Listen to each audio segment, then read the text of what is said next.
샬롬. 거저받았으니 거저주라는 주님의 명령에 따라서 작은 교회와 어려운 교회를 자비량으로 돕겠다고 나선 가나선교회 회장직을 맡은 백장원 목사가 애청자 여러분들께 삼가 문안드립니다. 부족한 종이 기도하고 준비한 말씀을 전할 때마다 애청해 주시고 또 은혜 받게 됐다는 말을 들을 때 보람을 느끼며 감사의 말씀을 드립니다. 오늘은 창세기 33장 1절에서 11절을 본문으로 하여 갈등을 해소하는 방법 4가지, 갈등을 해소하는 방법 4가지에 대하여 말씀을 드릴 때에 은혜된 시간이 되시기를 바랍니다. 애청자 여러분들 항상 기쁘고 평안하십니까? 그럼 지금 원하는 게 있다면 무엇입니까? 보다 경제적인 부유함입니까? 교훈 가지 않고 건강하게 살고 싶으십니까? 자녀들이 잘 되는 겁니까? 신앙인이면 예수 잘 믿고 은혜 받으며 사는 것입니까? 그렇겠죠? 우크라이나 대통령에게 묻는다면 뭐라고 할 것 같습니까? 전쟁이 속히 끝나고 국민들과 함께 평화를 누리며 살고 싶다고 할 것 같습니다. 평화를 원하는 것은 우리도 같습니다. 평화 없이 행복은 없습니다. 평화가 있는 나라가 행복한 나라죠.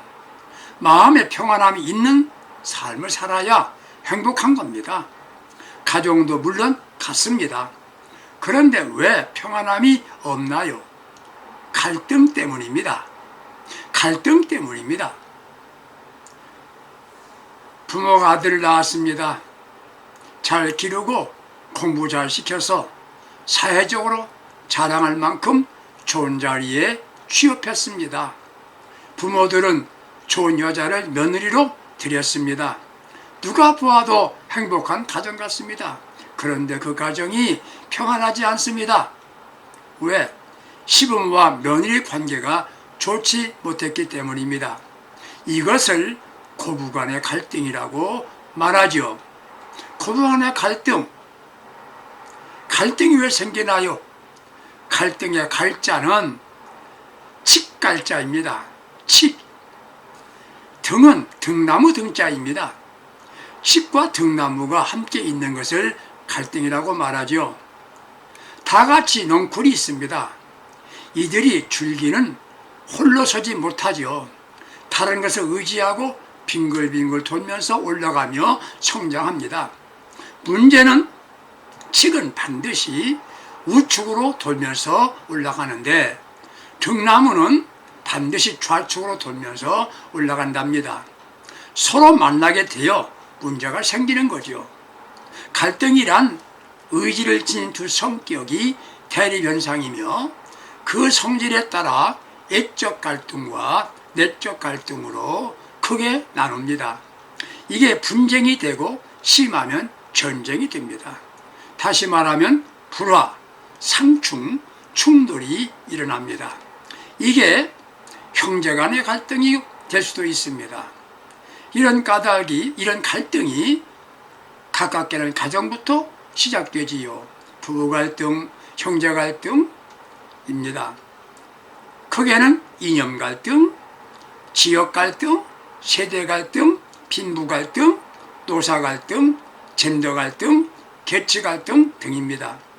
우리나라는 1948년 건국 이래 서구 사회가 150년간 걸려서 경제 발전을 이루었는데 우리나라는 30년 만에 세계의 열강과 어깨를 나란히 하는 선진국 국가가 되었습니다. 잘 사는 나라가 되었단 말이지요. 문제는 갈등 문제입니다. 갈등의 비용이 든답니다. 싸우다가 많은 것이 아닙니다. 예를 들어 노동자들이 일을 하지 않고 데모합니다. 노사간 갈등이라고 그러죠. 손실액이 만만치 않습니다. 이런 갈등 비용, 이걸 갈등 비용이라고 말합니다. 우리나라는 OECD 국가 중에서 매우 심각하답니다. 비용 갈등이지. 한국의 갈등 비용이 2016년 통계로 말하면 246조입니다. 우리나라 1년 재정의 경제적 예산의 반 이상을 차지하고 있는 것이에요. OECD 국가 가운데서 7위로 나타나고 있습니다. 사랑하는 애청자 여러분, 여러분에게는 갈등이 없습니까? 여러분의 가정은 편하고 갈등이 없습니까? 교회는 어떻습니까? 갈등이 있으면 평안하지 않습니다. 갈등이 있는 교회는 부흥할 수 없습니다. 이제부터 우리는 갈등을 해소시키는 주인공이 되시기를 바랍니다. 오늘 창세기 33장은 형제 간 갈등을 잘 해결하는 내용이 나옵니다. 우리나라가 갈등이 없는 나라가 되고 우리 교회가 갈등이 없고 가정에 갈등이 없으면 평화롭고 축복이 되는 겁니다. 형제간의 갈등, 에서와 야곱은 형제간입니다. 그것도 쌍둥이였습니다. 쌍둥이란 태어날 때 같은 날이 태어나죠. 얼굴도 같습니다. 모습이 같아서 다른 이는 누가 형인지 동생인지 구별을 잘 못합니다. 쌍둥이는 하나가 아프면 같이 아프답니다. 이삭이 낳은 아들 중에서 에서가 먼저 태어나서 나왔고 에서의 팔꿈치를 잡고 나온 게 야곱입니다. 이들에게 갈등이 생겼습니다. 형 에서는 동생 야곱을 죽일 것 같아서 야곱이 도주하여 하란의 애갓집으로 도망갑니다. 야곱은 하란 애갓집에서 20여 년 동안 세월을 보내고 형과 갈등을 끝내고 화해하게 되었다는 내용입니다. 쌍둥이 형제가 왜 갈등 관계가 되었습니까? 갈등의 제공자는 야곱이었습니다. 먼저 어머니의 편애에서 시작됩니다. 리브가 어머니는 야곱을 사랑했습니다. 사랑한 이유는 있었겠죠. 그러나 형제 갈등이 원인이 된 겁니다. 국가나 단체에서 갈등의 원인도 비슷합니다. 뭡니까? 우리 편만 잘 되고 우리 편이 한 일은 잘못했어도 괜찮고 다른 편이 잘못한 것이나 실수는 범죄 행위다. 이렇게 정죄하기에 여기에서 갈등이 생기는 겁니다. 어머니가 야곱을 사랑하니까 야곱이 축복받을 수 있도록 방법을 가르쳐 주었습니다.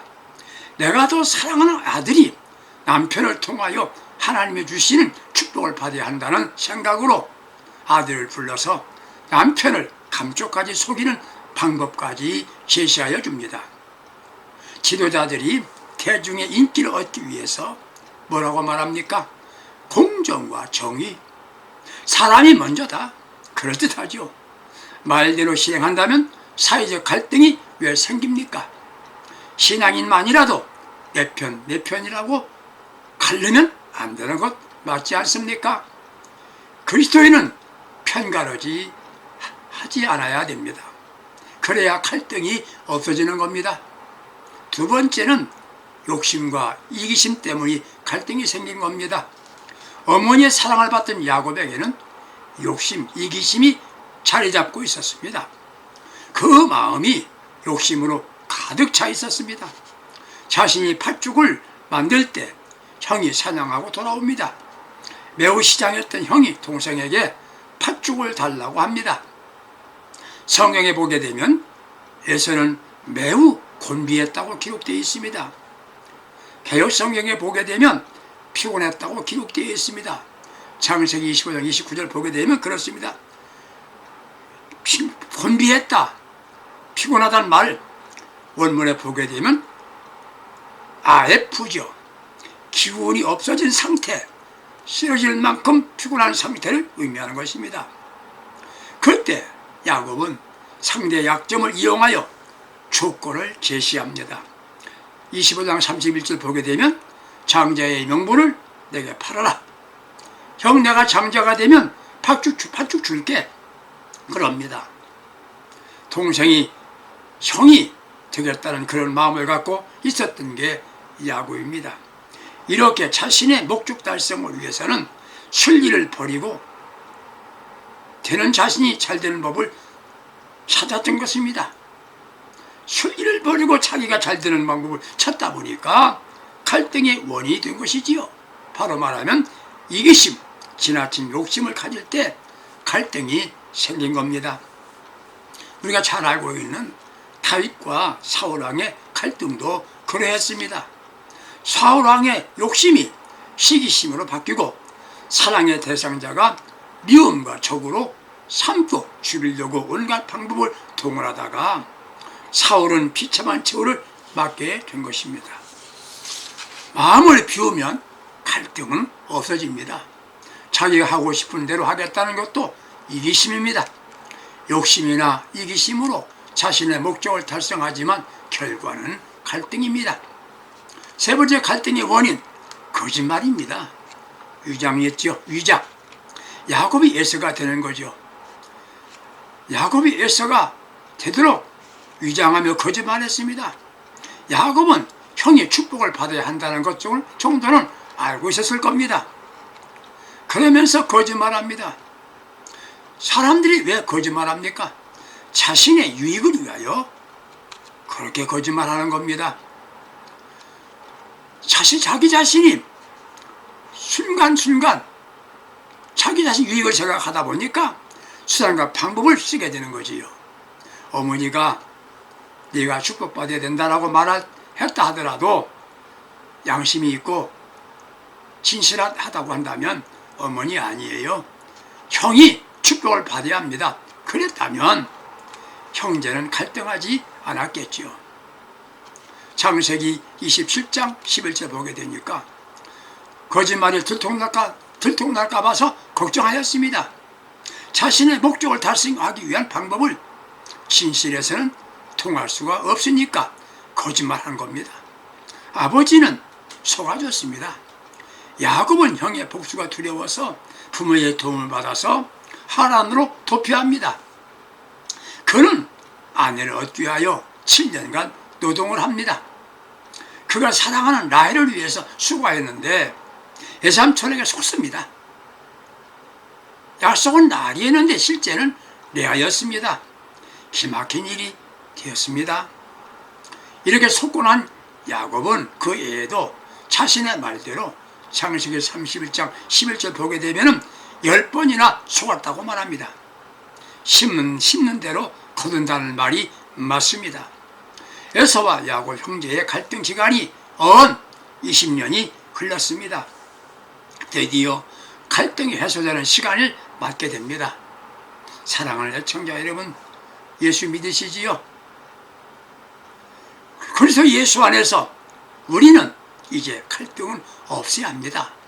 가정에서, 부부간에, 부모 자식 간에, 교회에서, 사회생활 속에서 갈등을 화목으로 일치로 해결하는 주인공이 되시기를 바랍니다. 어떻게 하여 갈등의 고리를 풀어서 미움의 마음을 화합과 조합과 협력하여 상생하는 길을 만들 수 있었겠습니까? 네 가지 방법을 말씀드리겠습니다. 하나는 자신을 알렸습니다. 창세기 32장 3절, 내가 여기 있다는 소식을 전합니다. 쉽게 말하면 만나기 원했던 것입니다. 그렇습니다. 만남에서부터 갈등 해소가 시작되는 겁니다. 에돔들에 있는 형 에서에게 사자들을 차고 앞서서 보냈습니다. 중대한 메시지는 주께 은혜 받기를 원하나이다, 이 말입니다. 형을 주님이라고 말합니다. 형을 주께라고 표현합니다. 자신을 최대한 낮춰서 말한 겁니다. 상대를 최대한 높이는 표현입니다. 교만이 갈등의 원인이라고 한다면 겸손은 갈등을 푸는 열쇠가 되는 겁니다. 자신이 겸손하여 만나기를 청합니다. 문제 해결의 방법은 바로 만남에 있습니다. 이것을 대면 전략이라고 말합니다. 갈등 해소의 첫 번째 방법은 대면 전략을 써야 됩니다. 대면 전략을 써야 된다, 그 말이지요. 만나는데 겸손한 자세로 상대를 위하는 마음을 가지고 만나야 합니다. 내가 먼저 내가 먼저다. 그러면 해결이 안 되는 겁니다. 내가 먼저 가야 되겠다. 내가 먼저 만나야 되겠다. 만나서 마음을 열고 대화해야 합니다. 잘못된 생각이 있습니다. 내가 왜 먼저 말해? 봐라. 내가 먼저 만나나 봐라. 이걸 바꿔서 내가 먼저 말해야 하지. 내가 먼저 사과해야 되지. 이것이 갈등 해소의 첫 번째 방법입니다. 둘째, 창세기 32장 11절 이하를 보면 기도입니다. 둘째 방법은 기도하는 겁니다. 물론 두려움으로 공포심 때문에 기도했겠죠. 애청자 여러분, 이렇게 절박한 마음으로 기도할 이유가 무엇입니까? 야곱은 그렇게 만나야 할 이유가 없지 않습니까? 만나지 않아도 되는 거 아니겠습니까? 야곱은 다른 생각은 없습니다. 무조건 형을 만나서 갈등을 해소해야 된다. 이거 하나밖에 없는 거예요. 달리 생각해 보십시오. 야곱은 가족이 있습니다. 재산도 많습니다. 자기 마음대로 살 수 있지 않았겠습니까? 그럼에도 야곱은 다른 것은 생각할 수 없었습니다. 자신에게 속은 형, 나 때문에 마음에 상처 입은 형을 만나서 화해해야 한다는 일념으로 하나님께 기도를 시작한 겁니다. 형과 화해하는데 목숨을 걸었습니다. 자신이 하고자 하는 일에 목숨을 걸면 안 되는 것이 있을까요? 몫을 꼭 해보십시오. 다 됩니다. 그렇습니다. 형제 사랑으로 화목하고 갈등을 해소하는 것이 얼마나 소중한가를 알았기 때문입니다. 화목이 먼저였습니다. 불행은 갈등이었습니다. 이제 나의 방법은 별로 없다고 생각한 거죠. 아니, 있다 해도 야곱은 하나님께 나아가서 기도를 시작하게 된 것입니다.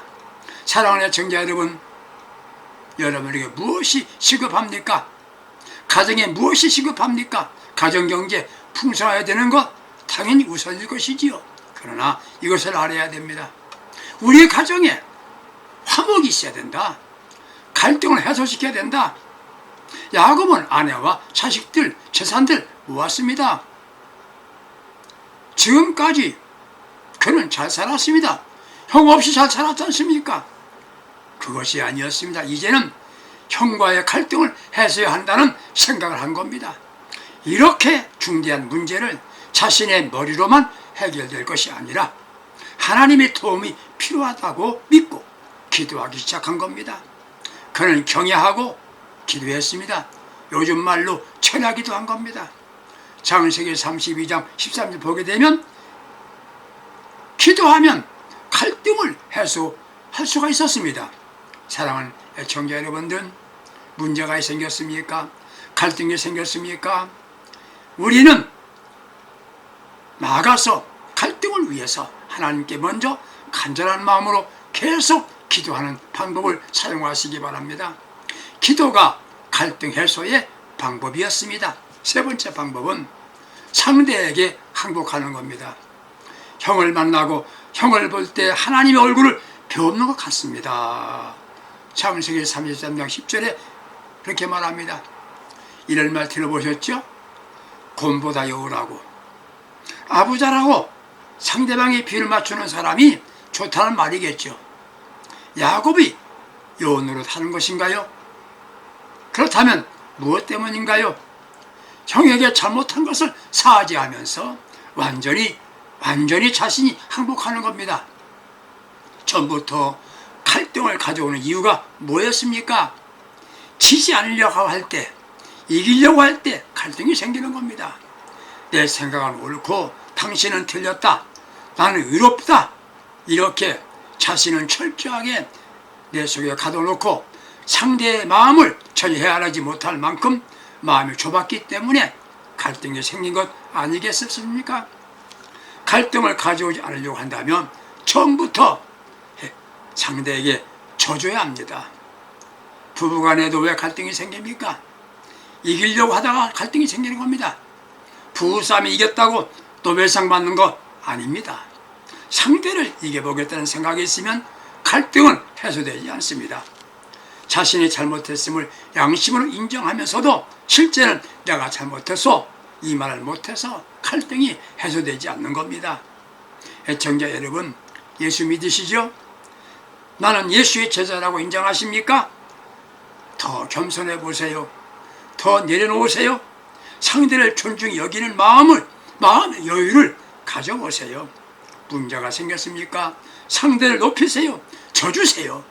절대 조심할 내용은 사과하면서 변명을 하지 않아야 합니다.